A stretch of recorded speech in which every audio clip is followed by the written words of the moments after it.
Pessoal, bom dia. Nós estamos dando seguimento à nossa aula de transtornos depressivos, tá certo?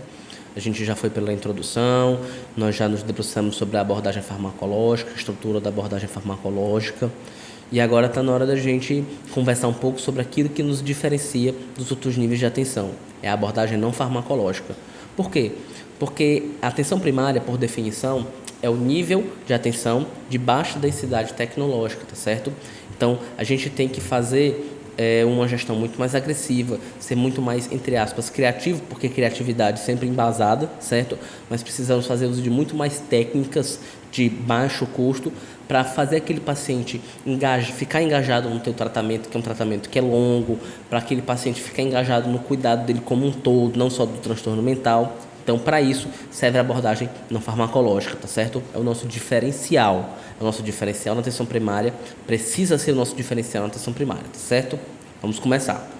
Primeiro, por que a gente vai fazer a abordagem não farmacológica? Do que se trata psicoeducação? A psicoeducação é justamente isso, é educar o paciente sobre o transtorno mental, é dar nome ao transtorno mental, ao sofrimento, explicar por que acontece, por que não acontece, permitir que aquele paciente racionalize o sofrimento dele. Isso é importante porque aumenta a adesão ao tratamento e melhora a resposta, ele entende que aquilo vai ter fim e ele entende que a importância do remédio é para que aquela sensação passe. Então, o paciente, você tem que convidar o paciente a participar do tratamento. Ô, fulaninho, o que é que você pode fazer para se ajudar? Uma coisa que eu sempre abordo nos meus pacientes, eu falo o seguinte: ô, fulano, todo dia que você acordar, você vai falar assim: o que é que eu posso fazer hoje para enfrentar minha depressão? Todo dia você precisa fazer alguma coisa por você, pela depressão, contra a depressão. Então, você engaja o paciente nisso. A longo prazo, o paciente entende, vai perceber as melhoras, certo? A gente tem que também abordar as motivações, para o paciente entender por que é importante para ele participar desse tratamento, o que ele entende e sente que levou ele àquele momento, tá certo? Que as pessoas se sentem devastadas, envergonhadas ao receber um diagnóstico de depressão. Então, você tem que abordar a motivação daquela pessoa para que ela possa encarar aquilo não como um ponto de chegada, ao fim de um processo, daquela vida dela, mas sim um começo, tá certo? Então, a gente tem que ensinar o paciente, dar ao paciente as ferramentas para isso.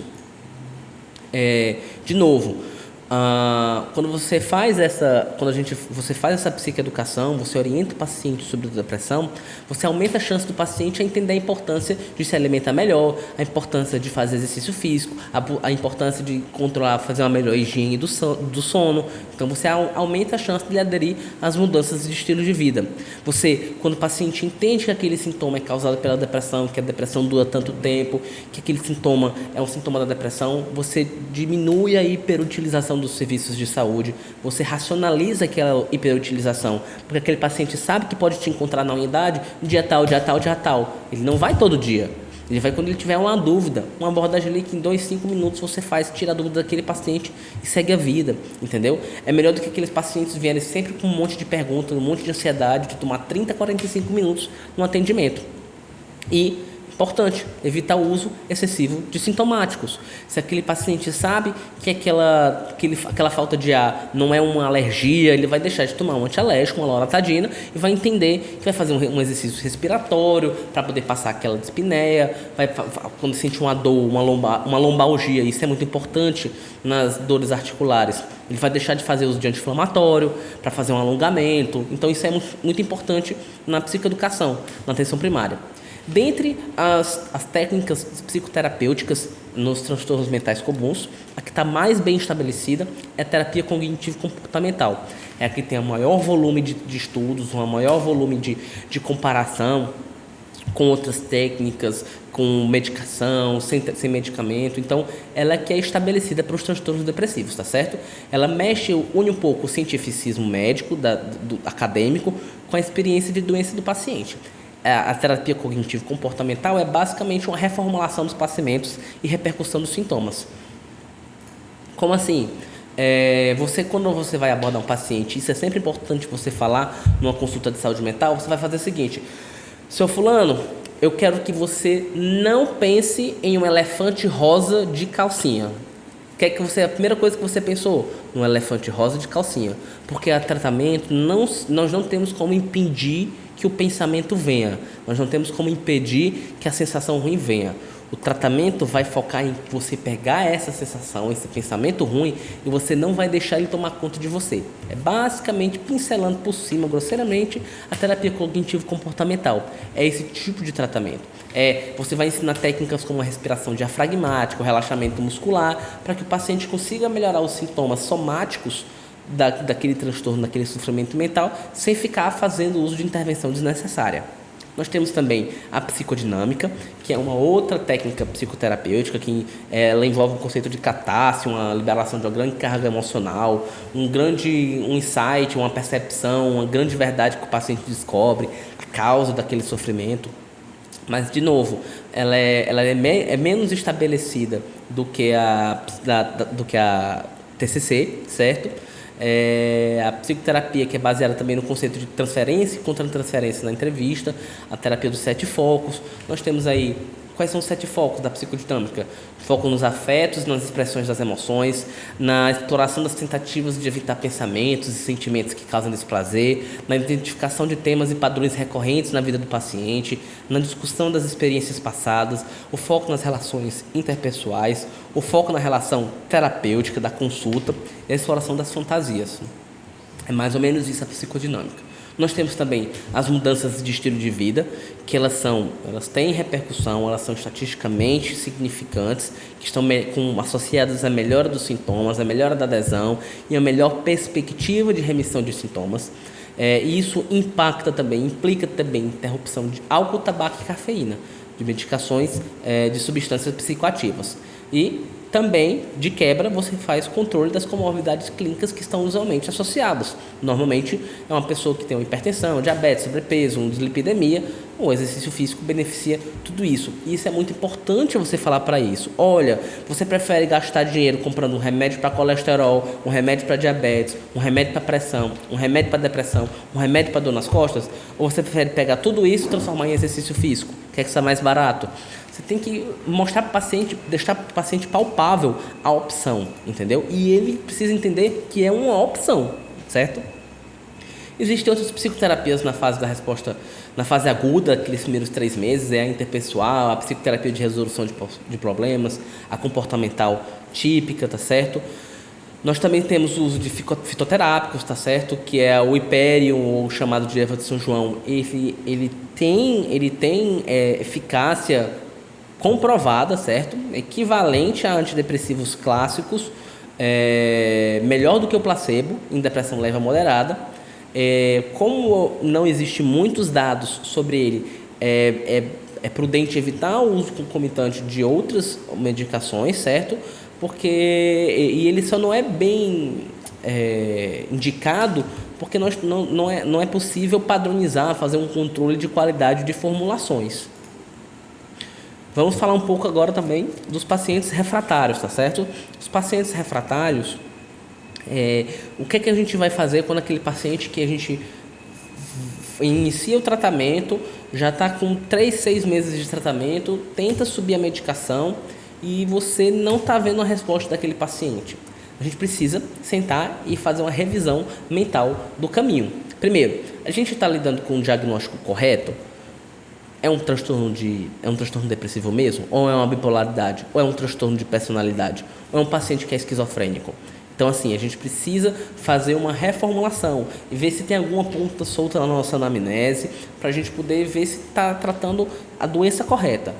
Segundo, que é um ponto muito importante, que é a nossa competência na atenção primária, a adesão ao tratamento. Aquele paciente está motivado? Se ele não está motivado, você tem certeza de que ele está aderindo? Então, lembre-se sempre que é uma doença de longa duração, é uma doença que vem em episódios, que vem em crise. Então, assim, muitas vezes o paciente já chega com histórias de anos sintomáticos, portanto, anos de disfunção neural. Então, muitas vezes, na verdade, trata-se de um quadro de depressão crônica, de um transtorno depressivo persistente, em que a resposta, de fato, ela é pobre, ela é mais lenta, ela é mais fraca, você precisa associar muitas medicações. Então, isso é importante você levar isso em consideração. O paciente apresenta dificuldades sociais crônicas, estressores persistentes, há uma vulnerabilidade social muito acentuada, aí você tem que acionar um assistente social para te dar um apoio nisso, um psicoterapeuta. Por quê? Porque se você não tira os estressores, e se eles estão impactando, eles são centrais no sofrimento daquele paciente, você não adianta entrar só com remédio, certo? O paciente está passando por um episódio grave, ou teve episódio grave, ou o paciente tem sintomas psicóticos, então são pacientes também de pior prognóstico, que a gente precisa ser um pouco mais agressivo, manter uma manutenção mais próxima, certo? O paciente tem distimia, transtorno depressivo persistente, um transtorno de personalidade grave. Pronto, são pacientes que também responderam mal à medicação. É um paciente que vai sempre ter um sintoma, é um paciente que às vezes no transtorno de personalidade é aquele paciente que muda sempre de diagnóstico. Toda consulta ele parece uma coisa diferente. Então esses são pacientes que são refratários. Nesses casos, o que a gente pode fazer? A gente aumenta a dose, tem que aumentar a dose, tem que entrar em janela terapêutica. Ninguém trata depressão com 25 mg de amitriptilina, certo? Ninguém trata depressão moderada grave com 20 mg de fluoxetina. Então a gente tem que aumentar a dose, tem que subir dose, tem que ter segurança em subir a dose. Nós podemos associar com lítio, existe também comprovação de associação com formulação de T3, etriotirolina. A gente pode fazer associação com outros antidepressivos, trocar antidepressivo. A despeito de que muito se fala de que quando um paciente falha com a medicação, ela falhou com a classe da medicação, isso não é bem verdade, tá certo? Você é autorizado a mudar para a mesma classe, tá certo? A gente pode associar com um antipsicótico, inclusive em 2016 já é de praxe de primeira linha em depressão psicótica, entrar com um antidepressivo com um antipsicótico associado, tá certo? Existe também a possibilidade da eletroconvulsoterapia nas depressões refratárias e na associação com psicoterapia, ok? Vamos aqui também falar um pouco agora também do comportamento suicida. Como eu falei inicialmente, todo paciente depressivo você precisa investigar a ideação suicida. Isso é importante, você perguntar sobre isso não aumenta o risco de suicídio. Então, quais são os fatores de risco para comportamento suicida?